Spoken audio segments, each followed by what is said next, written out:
Gracias, señor presidente. Señor Cantó, dice usted denunciar odio y sectarismo a raudales de la escuela catalana.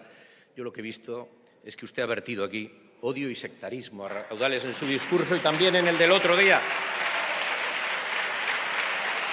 La realidad es muy distinta. De una escuela de inclusión, de no discriminación, muy aceptada por la sociedad catalana y plural. Y no es cierto, no, como dice el ministro de Exteriores, que nos enseñe el castellano.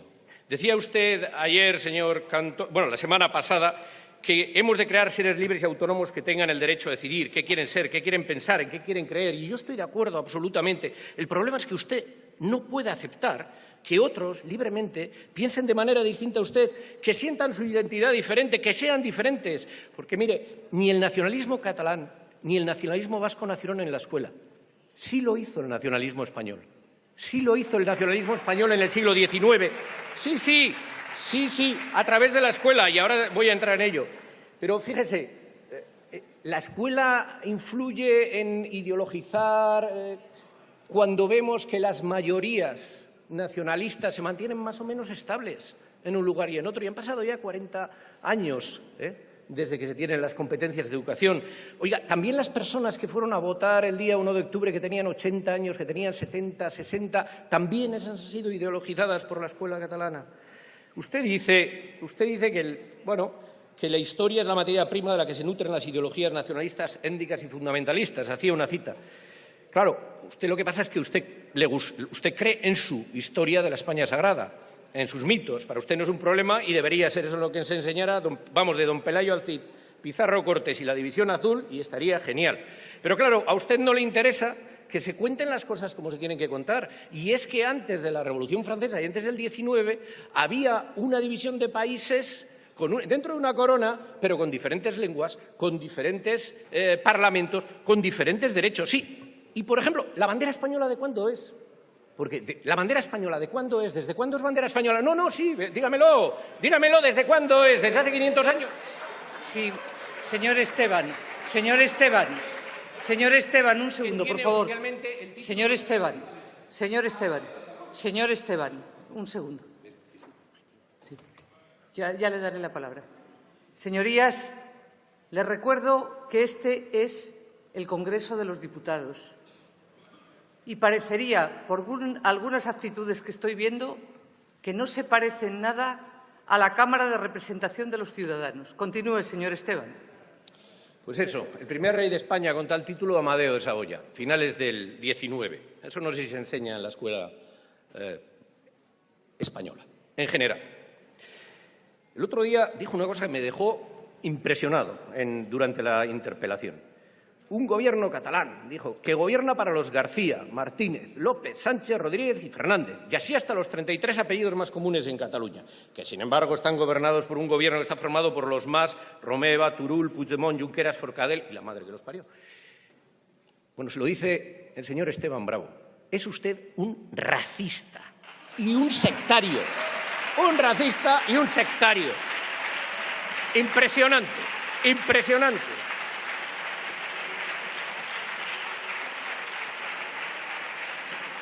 También dijo, y mire, le voy a dar la razón en una cosita, abrir la cabeza, la mente de nuestros hijos, ¿qué es lo que realmente creemos que es importante? Claro que sí, mire, en eso le doy la razón. Pero usted debería abrir un poquito la suya, su cabecita, porque todos los discursos que le oigo, de verdad, todos son intolerantes y son agresivos. Le disgusta a usted la diferencia, le disgusta y la vive con un desasosiego existencial increíble. Usted nunca busca el acuerdo en esta Cámara. Ni una sola vez le he visto. Es usted, señor Cantó, de verdad, un fundamentalista español, un fundamentalista de su folk, un supremacista de su folk. Y mire, todo lo que usted vierte aquí frente a otros, mírese al espejo alguna vez, porque el que escupe al aire, al final la saliva le cae en la cara. Mírese usted al espejo. Le dijo usted al ministro el otro día que el Pacto de la Educación es el lugar en el que todas estas cosas tenemos que lograrlas, modificar la ley, etcétera, etcétera.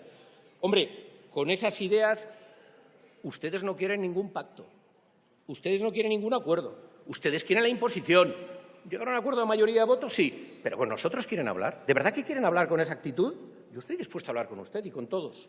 Pero mire, es que como sigan así, hasta van a acabar centrando, y mire que es difícil centrar al PP, que son ustedes la derecha de esta Cámara.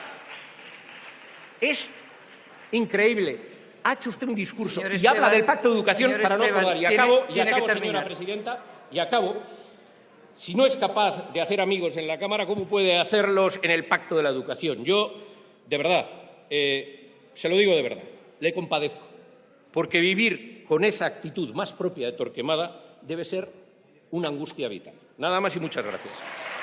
El filósofo y escritor Félix de Azúa comentaba que el hijo de 8 años de unos amigos que llevaban poco tiempo en Cataluña llegó un día a casa del colegio y preguntó preocupado: «Papá, ¿nosotros qué somos? ¿Catalanes o fachas?».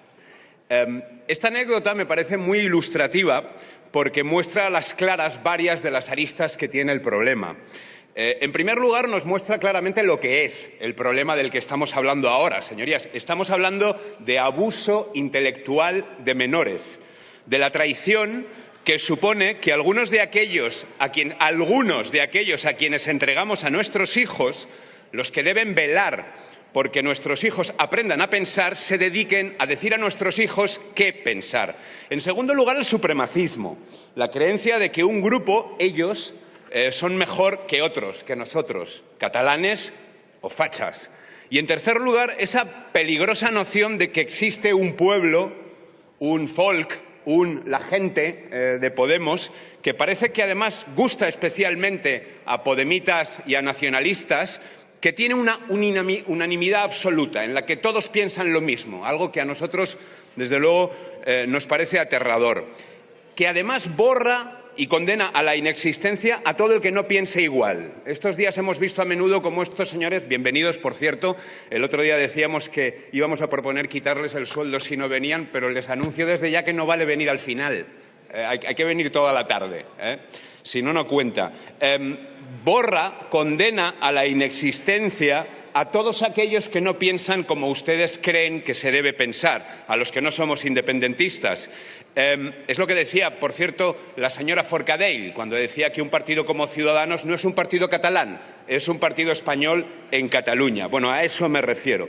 Hace una semana, en la interpelación al ministro sobre este tema, di varios ejemplos de lo que a Ciudadanos le parece algo muy grave. Por ejemplo, enseñé esto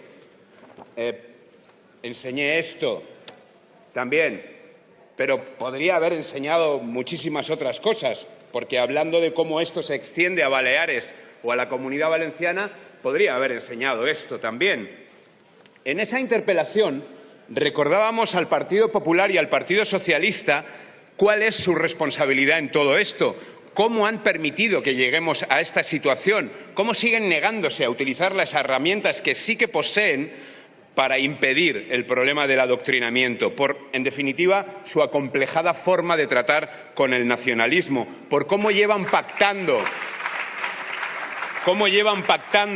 desde el bipartidismo durante tanto tiempo con Pujol, el corrupto y compañía, dejando participar en la construcción de España a quienes no quieren otra cosa que destruir España.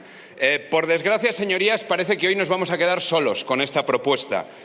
Y esto nos entristece, porque pensamos que es un tema urgente, que es un tema muy grave. Pero, desde luego, no nos asusta. Nuestro partido Ciudadanos nació hace 11 años peleando contra el nacionalismo. Advertíamos al resto de partidos de que esto que está sucediendo hoy en Cataluña iba a suceder y nadie nos hacía caso. En esto de hoy no esperábamos menos ceguera y menos oportunismo del que están demostrando algunos de ustedes, señorías. El Partido Popular nos ha mostrado unas enmiendas que lo único que quieren es descafeinar por completo y dejar en nada nuestra propuesta. Y el PSOE no quiere ni enmendar, nos ha dicho ya que va a votar en contra. Y yo les pido, señores del PP y señores del PSOE, que rectifiquen, que no se puede permitir que se siga adoctrinando a nuestros hijos, que el PSOE, aunque el PSC de IZ diga que está encantado con el modelo educativo catalán, debe tomar cartas en el asunto de una vez, que no puede ser que el PSOE, desde la época de Maragall hasta la época del señor Ximo Puig en la Comunidad Valenciana, siga dejando la educación en manos de sus socios nacionalistas de Esquerra Republicana o de la Esquerra Republicana Valenciana, que es Compromís. Porque, señorías, que se les diga a los niños que los policías nacionales o la Guardia Civil son los malos, que se le diga al hijo de un guardia civil, te parecerá bonito lo que hizo tu padre el otro día, tiene que ver con que una muchedumbre azuzada por Omnium, ANC o por los políticos secesionistas sitiara el otro día a las fuerzas de seguridad del Estado. Que a los niños se les ponga, como ya he enseñado, a tachar la corona de nuestro rey, tiene que ver con que hace unas semanas se le pitara a sus majestades en una manifestación, se convirtieran en blanco de quejas en las que, en esa manifestación, cualquier persona no educada en el odio y demócrata medianamente solo hubiera utilizado esa manifestación para expresar su repulsa hacia los terroristas y su apoyo hacia las víctimas. Que se muestre así a los inmigrantes castellanoparlantes en los libros de texto de los niños catalanes provoca que se hable con una superioridad y de una forma supremacista, por ejemplo, en TV3. La única empresa que estamos seguros, la única gran empresa que estamos seguros que no huirá de la Cataluña secesionista. Así que, señorías, para evitar que se siga enfrentando a unos catalanes con otros, para educar a nuestros hijos en libertad, presentamos esta moción que pide, entre otras cosas, desarrollar el marco para que la alta inspección educativa actúe de oficio para la comprobación de contenidos curriculares básicos y la garantía de igualdad de derechos de todos los alumnos, lingüísticos incluidos, y que garantice la neutralidad ideológica. Es decir, para que no vuelva a suceder esto. Por ejemplo, ¿de acuerdo? Desarrollar un marco normativo para la exigencia de responsabilidades disciplinarias a directores y profesores para que no vuelvan a permitir esto. Por ejemplo, desarrollar un marco para que la Fiscalía pueda perseguir delitos de odio cuyas víctimas sean los menores en centros educativos y así acabar con actitudes como las que ya he descrito. Y, por último, proteger a los denunciantes de estos hechos con un anonimato y una protección adecuada, especialmente si son menores de edad. Es decir, a esos niños que eran los únicos que se manifestaron contra aquel profesor que señalaba públicamente al hijo de un guardia civil en una escuela catalana. Resulta, señorías, para terminar, muy curioso descubrir los peros de todos ustedes, de todos los partidos, en lo que es esa figura de la defensa del anonimato y de los denunciantes del adoctrinamiento, cuando, sin embargo, en esta Cámara hay absoluta unanimidad para proteger a los denunciantes de corrupción política.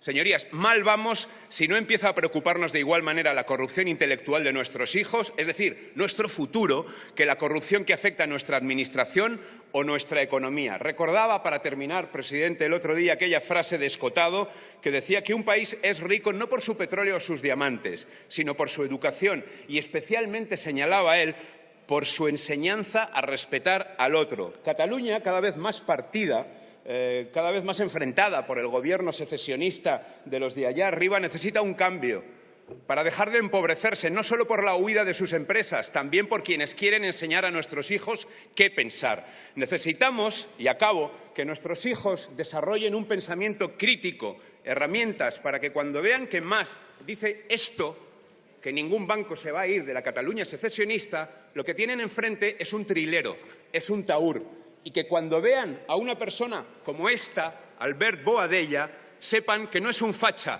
es un luchador antifranquista, un demócrata catalán. Gracias, señor presidente.